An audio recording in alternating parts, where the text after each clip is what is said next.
Welcome back, children. Vijaya is signing in back. So shall we continue with the poem which we have started? The Legend of the Northland, written by Folk Harry. And what is something special about this poem? Is it an ordinary poem? No. It's a ballad. Ballad is nothing but a poem which narrates a story, which is an ancient form of poetry.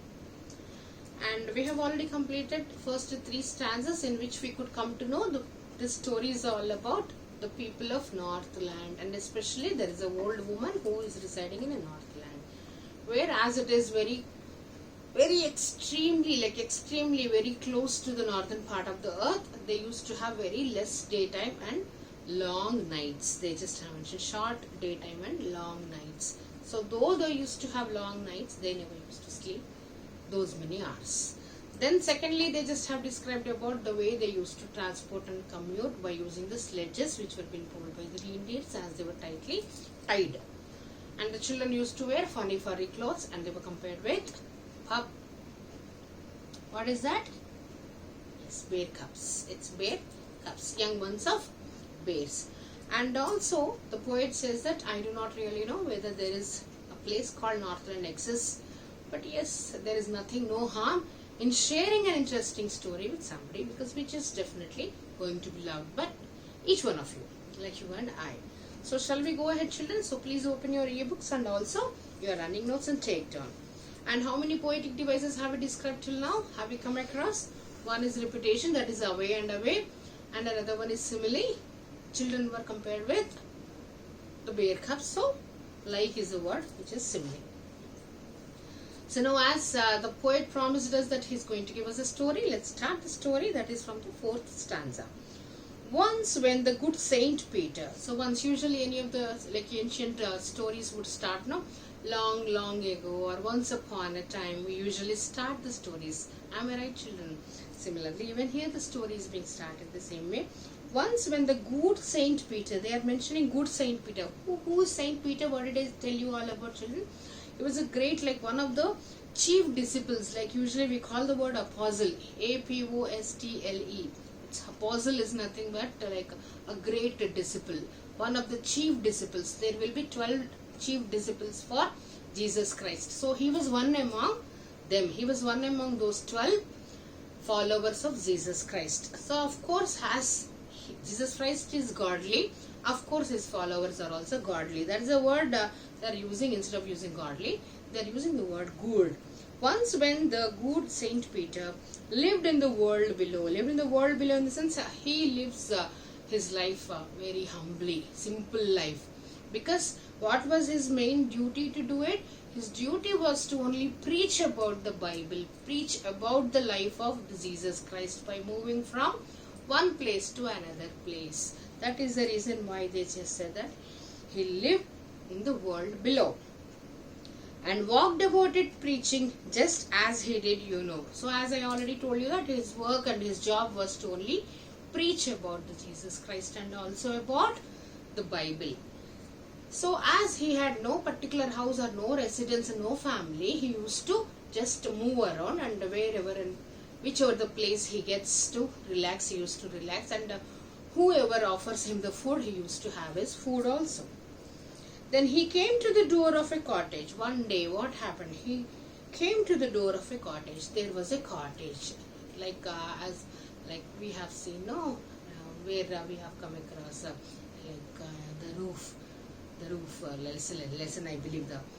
So there, the roof was laid with tiles. Similarly, here, even it is the same kind of a thing, which was maybe twisted sticks were being used here. So it was like a cottage, like a hut. Then where did he come here? He has come to the cottage. In traveling around the earth, why did he reach there? Because his job was only to move around the earth. So as he was moving around, he just came and he reached that particular cottage, where a little woman was making cakes. Here we need to understand the word little means maybe a short lady, short woman.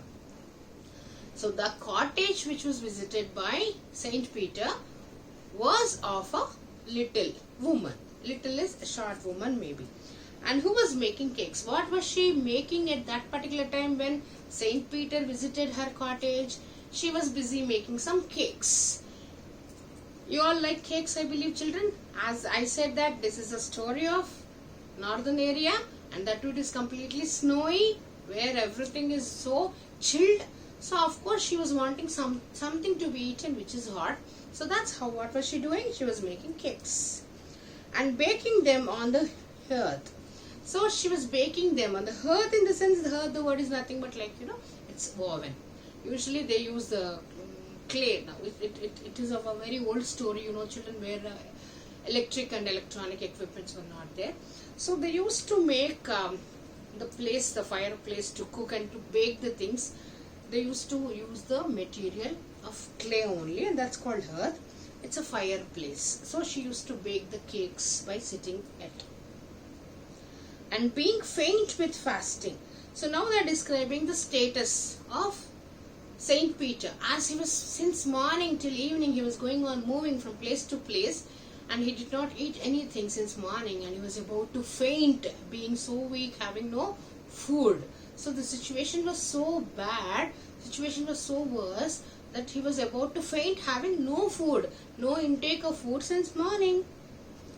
For the day was almost done, and it is about to be the evening, late evening. Then he asked her from her store of cakes. Then he went to the lady, he went to the woman, asking for a cake. A cake, this is only one cake. So how many cakes he was wanting? Only a cake. One cake he asked her to give. To give him a single one. So he just requested her to just provide one cake. So she made a very little cake. Then what did she do? As soon as she heard him asking, pleading for a cake, immediately she made a cake which is small in size. Children, you all need to note this down. First time, what did she do? She made a very little cake. As it is, she made a very little, small size of cake only.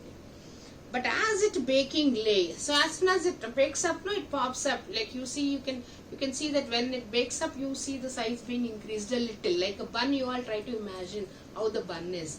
When they net the dough, no, they make the dough ready and they net it and they put it in the oven. Then it starts puffing. You all know it. Then the size becomes big.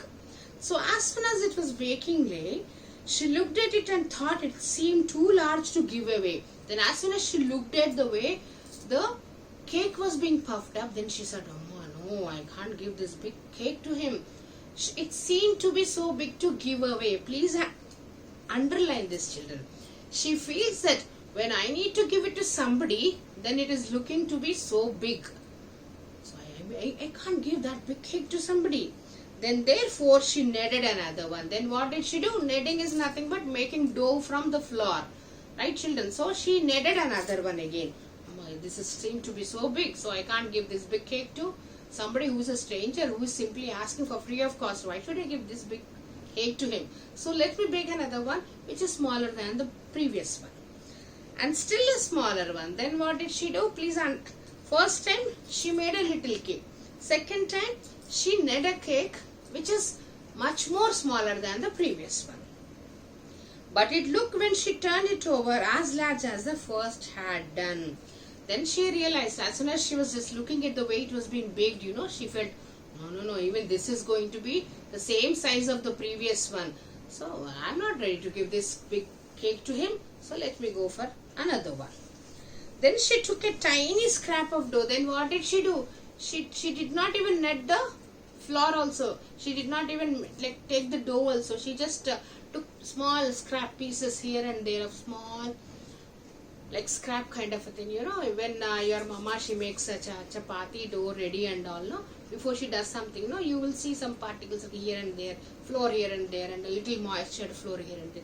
So such kind of things she gathered, and she started making much more smaller one, and rolled and rolled and rolled it flat. And then what did she do? By making the small one, she rolled it like she might have rolled it to the size of a papad. When it comes to the thickness, you all might be knowing what is papad, right, children? So that's kind of very thin she made it, and baked it thin as a wafer. So as soon as she baked that very thin one, how was it looking? It was looking like a wafer. Wafer is nothing but what we call as papad, right children? So it was looking like an ordinary wafer, but she could not part with that. But even then, like, she was thinking that though it was so thin, but even then she could not part, in the sense she could not give away even that thin cake also to Saint Peter. Then she's saying to herself, then she's talking to herself, for she said, my cakes that seem too small when I eat of them myself are yet too large giveaway. So she put them on the shelf. So please, you just underline the way she's talking to herself, where she's describing two different things.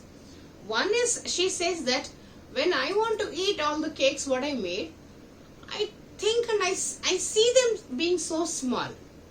So it is her thinking, children. It is not reality, it is her thinking. When she is wanting to eat her own cakes made, she sees the cakes to be very small.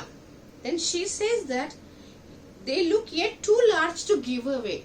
I don't know why, but when I am thinking to give my cakes made to somebody, then I see them so big.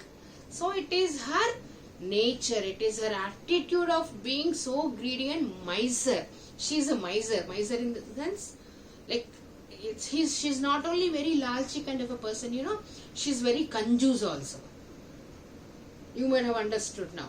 So greedy is being lalchi, and miser is a kanjus, the person who never gives something to anybody. So she says that when I eat, I see them so small, but when I need to give somebody, they look so big. Then what did she do? She decided, no, I'm not going to give any of my cakes to him, and she put all the cakes on the shelf. Whereas Saint Peter was about to faint, being hungry for so long. Then good Saint Peter grew angry. As soon as she said to herself loud. She said to herself loud. So those words are heard by Saint Peter, and of course he was so angry. He grew so angry. For he was hungry and faint, because he was, as it is, he was completely exhausted, moving from one place to another since morning till evening, having no food, and thinking that she would offer him at least one cake. And when finally he could come to know that she is not going to give anything to him to eat, then he was completely upset and he grew angry. And surely such a woman was enough to provoke a saint. Like she says that, and surely such a woman was enough. Then at the moment, you need to understand the situation of the Saint Peter. Though he was a saint, usually saints will never be seen being angry, children. And moreover, they will not use any harsh and rude words, because saints are like considered to be the followers of the heavenly and godly persons only. But here they say that even that kind of a very serene person, very peaceful person also, he got angry only due to the attitude of this lady. So they say that this lady's behavior is good enough to make this saint also to grew angry. So the cause behind his anger was none other than the lady's attitude. And he said, then in being so angry, he said, you are far too selfish. You are far. In the sense, then he said that you are so selfish. You are unable to give me a small cake also. So you are so selfish to dwell in a human form. So you are so selfish that you cannot live in the place where all the human beings sleep. So he is indirectly telling that you do not deserve to be a human being, to live a life happily of a human being on the earth. Dwelling is living, children. Dwell, the word is being used. Dwell is to live. Then he says that you are too selfish to dwell in a human form. So you don't deserve to be a human being, to have both food and shelter, and also you don't deserve to take food and also having shelter and fire to keep you warm. And of course, as you are residing in a north land, you need to have fire to keep yourself warm. So you cannot deserve, as you are not at all having any of the qualities to be a human being who has to show kindness to others, which you do not at all have it, and you are so selfish. So you don't deserve to be a human being, to live having food, shelter, and even the fireplace to have warmth. Then what did he do further? Now you shall build as the birds do, and shall get your scanty food by boring and boring and boring, and day in the hard dry wood. So here see children, now as being the angry saint, as he said that he is reasoning out for his angry. Like being angry, he is reasoning out why is he angry. He's saying that as I'm about to faint and I'm standing here hoping for food to be given from your end, and you have wasted a lot of my time, and also you are so selfish. So being so selfish, now I am going to give you a curse. Curse is a shrap, you all know it. Then he said that now you shall build. In the sense it's a curse. For sure she is going to pay for it. Usually like elders and all the people around us, they keep telling us if we do something wrong, then you shall pay for it. So it does mean that you will definitely be punished tomorrow by the God. If children they do something wrong, they say that no, God is watching from there. God is everywhere. You cannot do something wrong. You cannot blindfold the God. Isn't it, children? Similarly, when he says that you shall build as the birds do. So now he is cursing. He is cursing the woman, saying that she would become a bird which needed to bore and bore and bore the wood to get the scanty food. Scanty is a little food. Boring is nothing but boring is having no interest. Dull is one meaning, children. Here boring, you all know, bore well, bore pump. We have you all extract the underground water by using bore pump. Isn't it, children? So that boring means digging deeper and deeper by twisting. Driller we use it, right, children? So similar kind of a thing. Then he cursed. He had given a curse to the woman, saying that you would become a bird who really needs to only bore and bore and bore, make holes deeper and deeper and deeper for the wood, for the trees, to get small food day and night in the very hot daytime. Because he said that no, she does not deserve to be a human being. She does not deserve food. She does not deserve shelter and also fireplace where she can get the warmth. So that's what he said, that all day in the hard dry wood. Wood in the sense forests. So you will become a bird who needs to be in the forest, who needs to even bore and bore and bore, dig the holes and holes and holes to have the small food. We have 3 more stanzas, children. Shall we quickly complete? Yes. Then up she went through the chimney. So as soon as he had given the curse, immediately she just moved to the chimney. What is chimney, children? Chimney is while we cook any of the things, the smoke, to make the smoke go away or go out, we'll keep one outlet for the smoke to go away. That is called chimney. So through the chimney, even the lady also went away as soon as he had given the curse. Never speaking a word, because she did not get a chance to speak further as soon as Saint Peter had cursed her. And out of the top flew a woodpecker. So as soon as she went through the chimney, children, how beautifully they are just giving us. Try to visualize. As soon as she entered into the chimney, as she was flying away, and there came out a woodpecker. Woodpecker, you all might have seen woodpecker, children. Woodpecker has got a big sharp beak with which it would like to bore and bore and bore the wood and to take the scanty small pieces of wood it eats. For she was changed to a bird. So it does mean that as soon as Saint Peter had given a curse to the lady, she has become a woodpecker and she flew away into the woods. She had a scarlet cap on her head. So now they are describing how the woodpecker was looking, as she was a lady who had taken the form of a woodpecker. She had a scarlet. Scarlet is nothing but brilliant red colored cap. She had a brilliant red color cap on the head, and that was left the same. So that cap was as it is there. When the lady, she was in a form of a lady, she also had a cap even here. So maybe we need to imagine that particular woodpecker had red color feathers maybe. But all the rest of her clothes were burned. But whatever the dress she was wearing, they were all completely burned. So the burnt thing turns into which color, children? Black color. So black has coal in the flame. So as her dress was completely burnt, and it has turned into the shape and color of coal. And every country schoolboy has seen her in the wood. So then onwards, the people around, the children around, whenever they move, they used to see her. Who is she here? That is the woodpecker. where she lives in the trees till this very day. Even today there are woodpeckers, right children? Boring and boring for food. So what would the woodpecker do? It would only keep on boring and boring and boring, like twisting its own beak to get some food intake.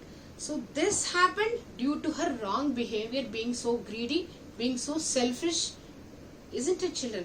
If she had given one small cake to Saint Peter, he wouldn't have given curse to her. Simple thing, as she did not do. So now they say that elders, whenever they see a woodpecker flying, they used to immediately call their young children, showing them, see, if at all you are greedy, or if at all you are selfish, if you are unkind to somebody, then you also become like the woodpecker. Because woodpecker used to be a old lady who was a miser, who was very greedy, who was very selfish. So that's how the story has come. So the legend of the Northland, it's nothing but an ancient old story having some principles and elements of Bible. They just have conveyed that one must have kindness to the others. One must be kind to somebody. One must be helping to the others. So this is what is all about this poem, children. I believe all of you might have understood. Any doubts here? So another poetic device which is used throughout the poem is alliteration. You will see the sounds repetition. So TH is the consonant blend sounds which has been repeated. Again I, and also the semi-vowel Y is another sound which has been repeated in many of the stanzas. You can please go ahead. So all the three poetic devices you must remember, children. Hopefully you all might have understood the poem and try to take it and try to develop the skill and the quality of a human being to serve others. Never you be unkind to somebody. Show kindness. If at all somebody asks you any help or a favor, immediately you should be in a position to extend your support to somebody. I enjoyed thoroughly. Hope you also have enjoyed it. So as I am serving you the worksheets, please do attempt, children. This is Vijaya signing off. May God bless you.